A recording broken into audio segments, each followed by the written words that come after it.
For centuries, the Book of Enoch was read, copied, and taken seriously. It circulated alongside other ancient religious texts. It influenced early belief. It was quoted, discussed, and preserved.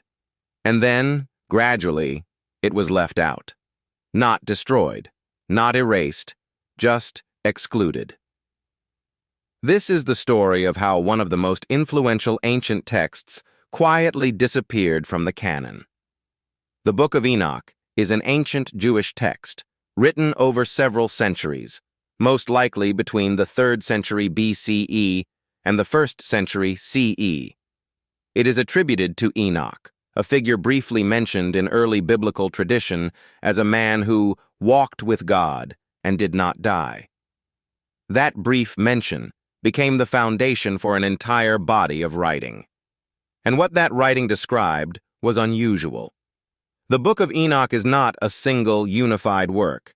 It is a collection of texts, written by different authors at different times, later gathered under one name. Together, they describe visions, journeys through the heavens, angelic beings, cosmic order, judgment, and the structure of the universe. This was not light reading. It was complex, symbolic, and expansive. In the ancient world, the Book of Enoch was not considered fringe. Fragments of it were found among the Dead Sea Scrolls, suggesting it was widely read within certain Jewish communities. Early readers treated it as meaningful, even authoritative. Its ideas circulated freely. Its themes were familiar. What made the Book of Enoch stand out was its scope. It did not simply recount moral teachings or historical narratives. It attempted to explain why the world was the way it was. It offered an origin for evil, an explanation for cosmic disorder, a structure for heaven itself. One of its most notable sections describes the Watchers, a group of angelic beings tasked with observing humanity. According to the text, these beings descended to Earth, interacted with humans, and disrupted the natural order.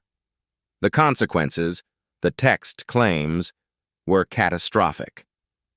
This narrative attempted to explain suffering, corruption, and imbalance as the result of cosmic disobedience. For ancient readers, this was not shocking. Symbolic cosmology was common. Texts often explored the relationship between divine order and human chaos. The Book of Enoch fit within that tradition. At the time, it was part of an ongoing conversation. The book also introduced detailed descriptions of heaven, multiple layers, different regions, ordered hierarchies. This imagery influenced later religious thought, whether directly acknowledged or not. Ideas rarely vanish. They evolve. Early Christian writers were familiar with the Book of Enoch. Some referenced its themes. Some echoed its language. It was not treated as heretical. It was treated as existing literature. So why was it left out? The answer is not a single decision, but a process. As religious traditions developed, leaders began to define boundaries. Which texts were foundational? Which were instructional? Which were symbolic? Canon formation was not immediate. It took centuries. And during that time, priorities shifted. The Book of Enoch posed challenges. It expanded on ideas that were only briefly mentioned elsewhere. It introduced detailed cosmology that was difficult to reconcile with simpler teachings. It raised questions that required interpretation rather than clarity. As belief systems matured, ambiguity became a problem. Another issue was authorship. The Book of Enoch claimed authority through attribution, not historical verification. This was common in the ancient world, but later traditions placed greater emphasis on traceable authorship. Texts without clear provenance became easier to exclude. Theological focus also changed. As doctrines became more structured, there was less tolerance for expansive speculation. The Book of Enoch did not simplify belief. It complicated it. And complication is rarely favored when unity is the goal. By the time religious canons began to solidify, the Book of Enoch occupied an uncertain position. It was respected but not essential, influential but not foundational, familiar but not required, so it was not banned. it was not condemned. It was simply not included. Over time, copies became rarer. The text survived primarily in specific communities and languages. In most places, it faded from everyday use. Not because it was rejected, but because it was no longer prioritized. This is how texts disappear. Not through force, through neglect.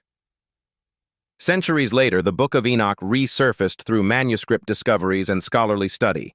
Modern readers were often surprised, not by its existence, but by how much it had influenced earlier thought. The Book of Enoch did not vanish because it was dangerous. It faded because it no longer fit the direction belief systems were taking. It asked questions when answers were preferred. It expanded when boundaries were being drawn. Its exclusion tells us less about secrecy and more about selection. History is shaped not only by what is preserved, but by what is set aside. The Book of Enoch remains a record of a time when ideas were still fluid, when belief was exploratory, when explanations reached for the cosmos instead of narrowing toward doctrine. It was read because it resonated. It was left out because it complicated. And yet, its influence never fully disappeared.